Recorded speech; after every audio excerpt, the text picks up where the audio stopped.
The new Italy is a shining example of modernity. Its once divided cities have united in a mighty state for the common good. Under its protection, people enjoy their lives in peace. Their armies and navies bring security, their trade brings them wealth and luxury, and their mastery of art and literature brings them enjoyment. This is an oasis of light in a dark world, and it is here that civilization is reborn. It is given to few nations to spawn two mighty empires. Yet, just as the might of Rome was rooted in Italian soil, now an even greater empire has arisen.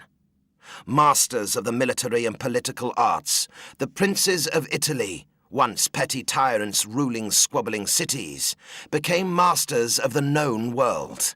Yet these are not brutish conquerors. Not since the time of the Greeks have one people been so preeminent in culture, art, architecture, literature, music, and the sciences. Truly, this new empire will lift the souls of all men. In the center, only the strong survive. In a land with few defensible borders, beset by enemies, survival itself is victory. To survive and prosper, to have your enemies cower before you, to claim your place in the annals of history, this is victory indeed. In the center, only the strong survive. And from the center they came, from an open, defenseless land beset by enemies. This was the crucible that forged them, hardened them, that gave them the strength to throw back their enemies, and it gave them the power to create a new empire, a Polish empire, to tie the vast, empty lands of the east with the rich provinces of the west. From the center they came, and from the center they ruled. Theirs is a new land, a land of vast, empty spaces, a land of the harshest kind, surrounded by many barbarous peoples. In a land that would have broken lesser men, the Russians not only survived but prospered. Their Tsars carved out a great state, mighty in military power and civilization. Conquerors and builders both, their names are feared and admired in equal measure.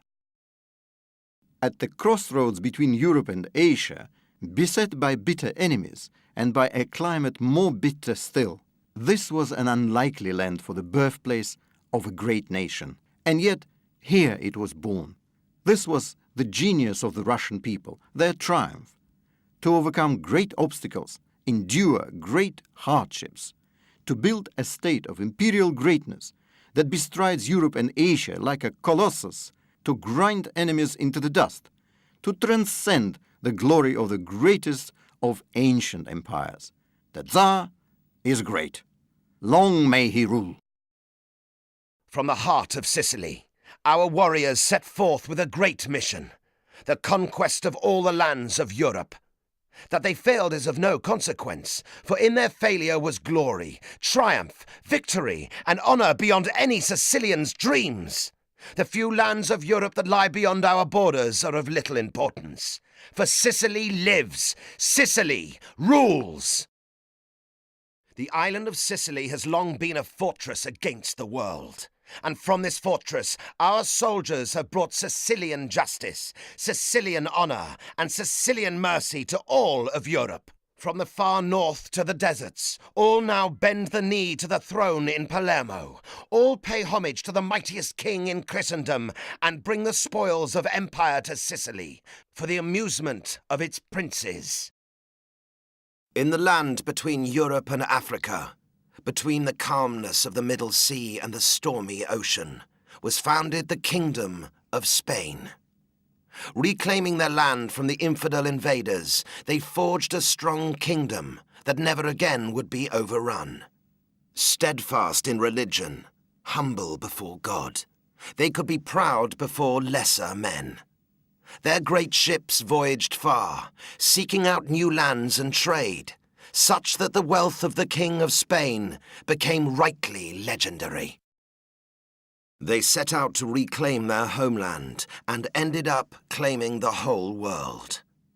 throwing back the infidel invader that had blighted their land, and laying their yoke upon the continent of Europe, their fleets voyaged across the oceans to new lands, all for the glory of the King of Spain. Their missionaries brought the glory of Jesus Christ to the whole world, while Spanish armies smashed infidels, pagans, and heretics, that all men might bow their heads in prayer to the one God. Their ancestors came from the center of Asia, bringing with them their flocks of sheep.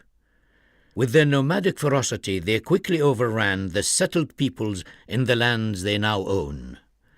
Combining the crafts of the cities with their own traditions of warfare, the Turkish army became a formidable weapon, winning many victories and creating a great empire.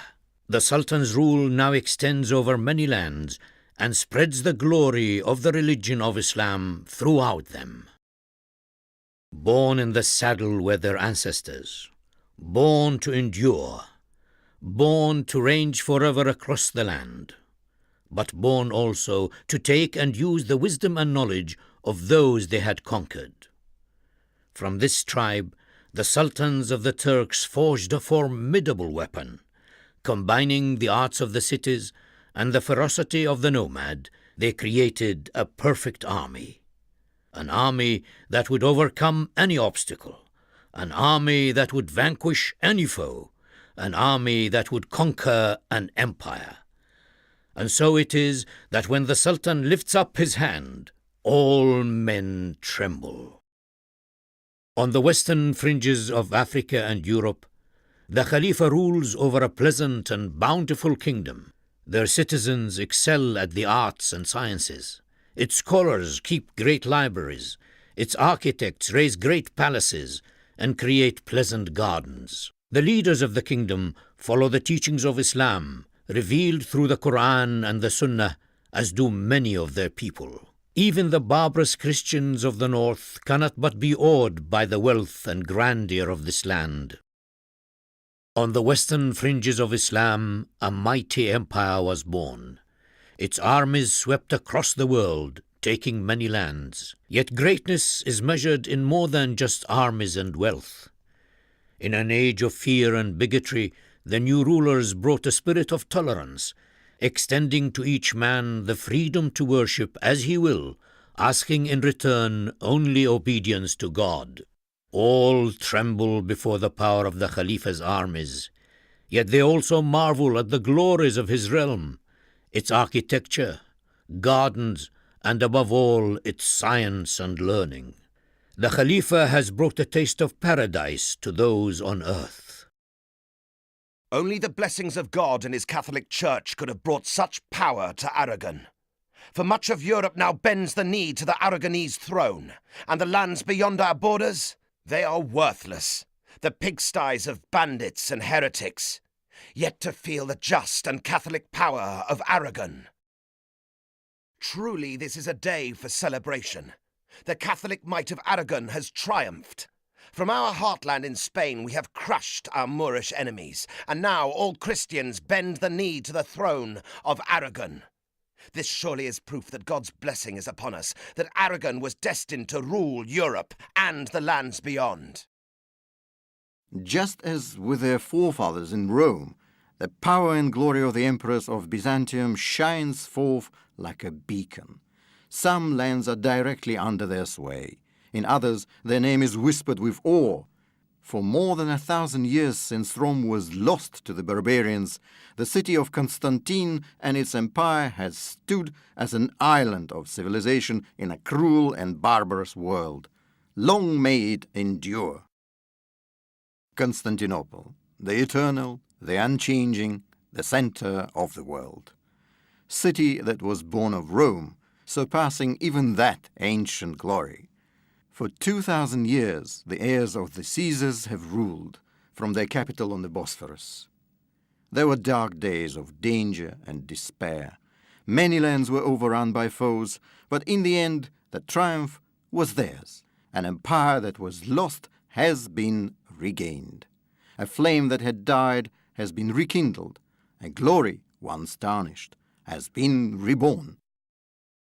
In the harsh, cold lands of the north lies a mighty kingdom peopled by a proud race. Their ancestors voyaged far across the seas in search of plunder and to trade, and much of their old Viking spirit still lives on. Their merchants range far and wide, bringing back the bounty of other lands. And though his lands are civilized and prosperous, the king of the Danes can still unleash the fury of the Norsemen upon his foes. With Viking blood, the people of the north have come to dominate the world. Masters of the sea, invincible on land, indomitable in spirit, favored by God, how could they not create a mighty empire? No corner of the world has not yet felt the full force of their power. Sometimes they went in search of plunder, sometimes for trade, sometimes to settle, but always with the spirit of true Vikings. Not all pay homage to the kings of the Danes, but their swords have remade the world. In the land of Egypt, so mighty so many centuries ago, a new power emerged. Its rulers were not pharaohs, but followers of Prophet Muhammad, peace be upon him. And their armies went forth and smote the infidels, and kept all their land safe for the people of the faith. And, as in days of yore, all men were in awe of the wealth and glory of their kingdom. And so it came to pass that on the very banks of the Nile, where civilization itself had begun so many years before, a new civilization arose. Its rulers were mighty, and with Allah's blessing, their armies swept across the continents of Europe and Asia, carrying civilization and faith with them. And so it is today, that all men prostrate themselves towards Allah, facing Mecca, and rightly revere the verses of the Quran. Rulers of a green and pleasant land, the kings of England grew rich and powerful in their island kingdom, and their people were prosperous and merry. The sea served as a moat, and their ships as wooden walls, protecting all from invasion. From their royal seat in London, they also ruled many lands beyond the sea, while their navies ranged far across the oceans, bringing the rich bounty of the world to their doors. From this sceptred isle set in a silvered sea came a lion-hearted race of kings that would change the world forever. From their island fastness, their ships dominated the seas, bringing trade and wealth and allowing them to strike their enemies at will. Their power spread first across the old world and then across the new, creating an empire whose pomp and majesty surpass anything that had gone before, creating an empire upon which the sun never sets. Heirs to Charlemagne, the kings of France rival his ancient greatness. Ringed around by enemies and afflicted with disunity at home, they have overcome these difficulties, smashed their enemies on the field of battle, and forged a new nation. A nation that once more can be the leader of Europe, the defender of Christendom, and usher in a new age of progress and enlightenment. Vive la France, vive l'Empereur! Great is his glory, and that of the French nation, supreme in power and wealth, and rich in civilization and culture.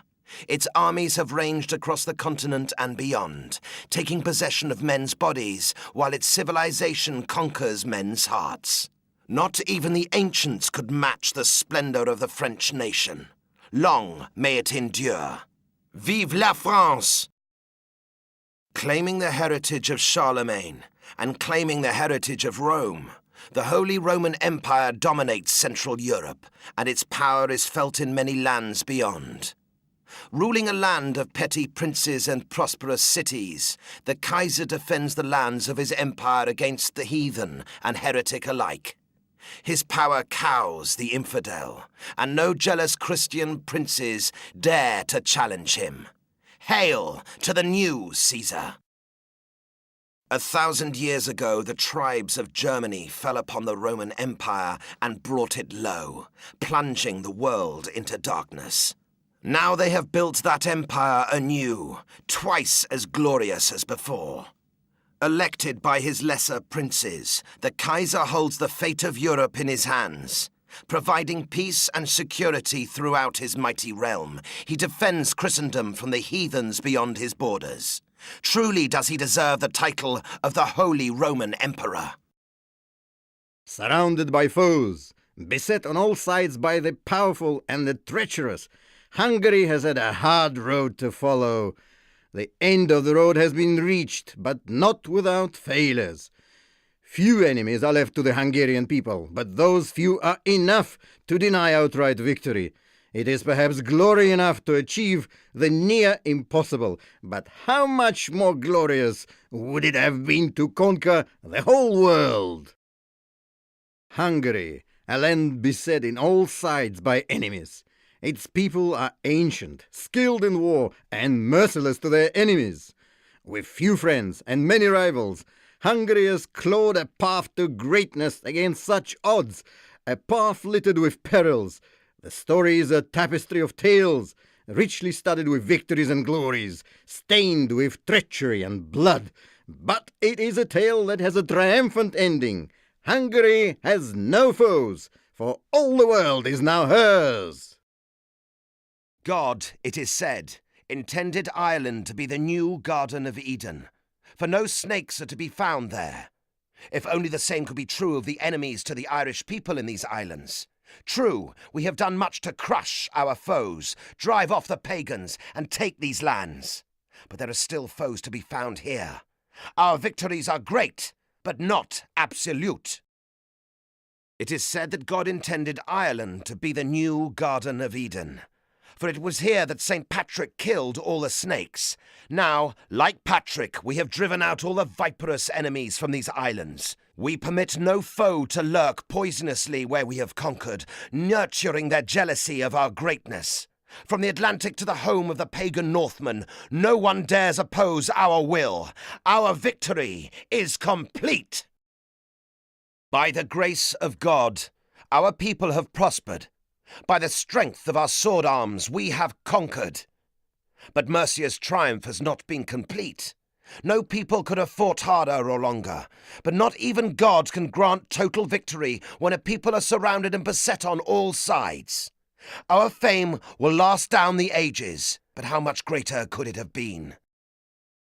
Surrounded on all sides by treacherous enemies, invaded from the sea by foul, murderous pagans, menaced by our fellow Christians. Yet our people have been triumphant, and Mercians rule all the islands of Britain.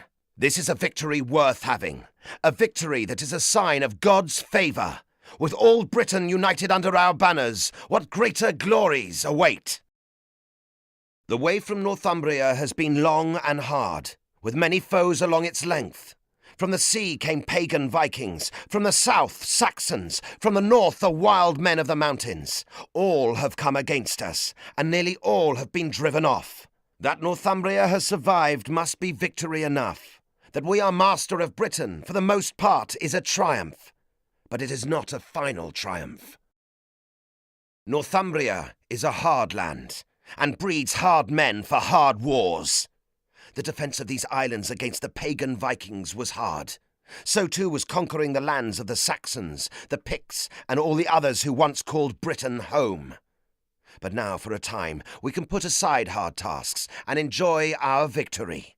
It has been a hard road, but we Northumbrians are the masters now. From the northern mountains our warriors came, as cold and hard as the swords in their fists. They conquered and crushed our foes, driving many of them into the seas, taking their riches, their lands, their women folk. All in these islands rightly tremble when they hear the word Pict. For now we are the lords of these islands, even if others still cower on our borders. The lands of North Britain breed fierce warriors in the high mountains, men as brave and hard as the steel swords they carry. With courage and steel, the Picts have come down from the hills and mountains and driven out softer men from the land, the raiders from the seaways. Pictish steel, in soul and sword, has taken this land and would hold these islands until they sink beneath the waves. No Pict need ever bow again to any foreigner. Our victories have been great and worth a bard's tale or two. Our shield wall has held strong and true. Our spear points gleamed in battle. Our axes sang. Our enemies died. Yet in all of this, and even with God and Christ on our side, the Saxons are not quite absolute masters of these islands. Our foes are beaten, but not crushed. Glory, it is true, is as heady a drink as mead, but our victory lacks savour because it is not complete. Perhaps one day. By the grace of God we have conquered in the name of Christ and by the power of his cross. The pagans have been driven back, and these islands are ours by right of conquest and by payment in our blood. Our shield wall held true. And now only the bards need remember our enemies, in tales and songs to thrill the heart on a winter's night. Saxon law runs from shore to shore, from sea to shining sea, and no man need fear the sight of a sail or coming of a stranger. Our people united under one king, one law, will last forever in these islands. It is God's blessing upon our people. These islands are ours, hacked from the clutch of our enemies, torn from their dead grasp. Scottish steel and Scots bravery have done this, but the land is not completely ours. There are still enemies, even if they dare not stand against us, and must mutter in dark places when we pass. We have done enough for a brave tale, one worth telling and hearing. But how much more could we have done? How much greater could the lands of the Scots have been? From the high mountains to the green lowlands, from the wild sea to the dark loch, Scottish arms have triumphed, our enemies are driven out, and these islands are ours. No man is master in this house except a Scottish king. All who live here do so at our say-so. Under our laws, our customs, by our king's leave, these islands are a fortress for our people, a foundation for future greatness down the ages, and our honour given harsh form. Although Odin All-Father and the God of the Christians have not granted us complete victory, the deeds of our people are still worthy. The bards can sing of Viking triumphs over many enemies, of our battles, of our voyages along the whale road, of our clashing shields, bright spears, and swords in morning mist. This will be a tale worth the hearing down the ages. As to the final conquest of these islands, that will be for another saga. Odin All-Father and the God of the Christians have brought us complete victory. All the lands west of the Great Sea are part of the great Viking kingdom. The islands that were once British, Saxon, Scottish, Irish, are a great northern fortress for our people. Down the ages the sagas will tell of our axe-bitten victories, of the glory hard won in the press of battle, and of our honour yet to come. The whale road is open for our ships, a way to new conquests and still greater fame. From the brooding valleys and high mountains, our warriors fell upon their enemies. Welsh valour has carved a path to glory, but not quite ultimate victory. Our foes still have a toehold in our islands, even as they fear us and go about their lives on our sufferance. But our deeds have been worth a tale or a song from a bard, telling a story of Welsh greatness. But how much greater might it have been? From our fortresses in the hills and valleys we have conquered, all the lands of Britain, lands that once groaned under the hated feet of the Saxons or the English, are now ours. The seas, where once pagan Vikings spread terror and despair, are now a moat around our island home. Here we can revel in Welsh victories, sing songs of our triumphs and dream of new glories. All the world awaits our tread as conquerors.